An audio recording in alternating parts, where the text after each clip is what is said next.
নমস্কাৰ, মোৰ নাম ডলি ডেকা। মই ডিব্ৰুগড়ৰ হয় আৰু মই এতিয়া ইণ্টাৰভিউ এটা দিবলৈ গৈ আছোঁ BDM পোষ্টত, মেনেজাৰ পোষ্টত, যিটো মোক এই পোষ্টটোৰ কাৰণে সহায় কৰিছে উদগতি কনচালটেঞ্চিৰ পৰা, যাৰ সহায়ত মই দিবলৈ গৈ আছোঁ ইণ্টাৰভিউটো। আৰু মই বহুত হেপী কাৰণ এই পোষ্টটো দিবলৈ পায়, কাৰণ এনেকুৱা এটা পোষ্ট সহজে পোৱা নাযায় আৰু মোক 7 দিনৰ ট্ৰেইনিং দিছিলে, যাৰ বাবে মই আজি পোষ্টটো দিবলৈ সক্ষম হৈছোঁ। আৰু চাওঁ আজিৰ কেনেকুৱা হয়।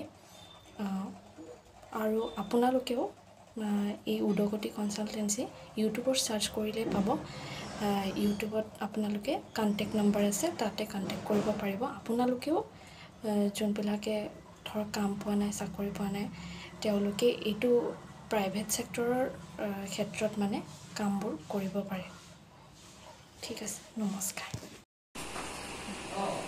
নমস্কাৰ, মই তৰুলতা ৰায় হয়, বঙাইগাঁৱৰ পৰা আহিছোঁ। ইয়াতে মোৰ ইণ্টাৰভিউত আছে আজি আৰু এটা, আগতেও মই দিছিলোঁ আৰু নেক্সট টাইম এতিয়া ছাৰে মোক ইণ্টাৰভিউৰ কাৰণে মাতিছে। বহুত ধন্যবাদ উদগতি ছাৰক, ছেকেণ্ড টাইম মোক আৰু এইটো চান্স দিয়াৰ কাৰণে। যাতে জবটো মোৰ এটা জবৰ বহুত প্ৰয়োজন আছিলে, সেইটো কাৰণে ছাৰক মই যোৱাকালি আকৌ ফোন কৰিলোঁ, ছাৰে আজি আকৌ মাতি পঠিয়ালে। তো তাৰ কাৰণে ছাৰক বহুত ধন্যবাদ। এইখিনি আৰু মোৰ ফালৰ পৰা ক'ব লাগে।